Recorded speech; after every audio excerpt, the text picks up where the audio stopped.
Mahesh Babu puri జగన్నాథ్ల cinema ఎట్టకేలకు okay అయింది. Pokiri business మ్యాన్ల తర్వాత వస్తున్న సినిమా కాబట్టి సాధారణంగానే అంచనాలు భారీ స్థాయిలో ఉంటాయి. దానికి తోడు పోకిరితో పోలిస్తే మహేష్ స్టార్టమ్ ఇప్పుడు బాగా పెరిగింది. దానికి తగ్గట్టుగానే పూరి కథని డిజైన్ చేశాడట. ఈ కథ విషయంలో ఓ ఆసక్తికరమైన విషయం పరిశ్రమలో హల్చల్ చేస్తోంది. అదేంటంటే మహేష్కి చెప్పిన కథ ఎన్టీఆర్ కోసం రాసుకున్నదట. టెంపర్ తర్వాత వెంటనే ఎన్టీఆర్తో ఓ సినిమా చేయాలని ఫిక్స్ అయ్యాడు పూరి. టెంపర్కు సీక్వెల్గా సినిమా కథను సిద్ధం చేసుకున్నాడు. కానీ ఆ కథ వినిపిస్తే బాగోలేదని ఎన్టీఆర్ రిజెక్ట్ చేశాడు.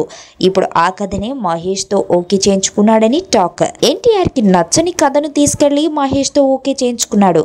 ప్రస్తుతం మహేష్ బాబు బ్రహ్మోత్సవం సినిమాలో బిజీగా ఉన్నాడు. దీని తరువాత మురుగదాస్ సినిమా చేయాల్సి ఉంది. ఆ తర్వాత పూరి ప్రాజెక్టు పట్టాలకే అవకాశాలు కనిపిస్తున్నాయి.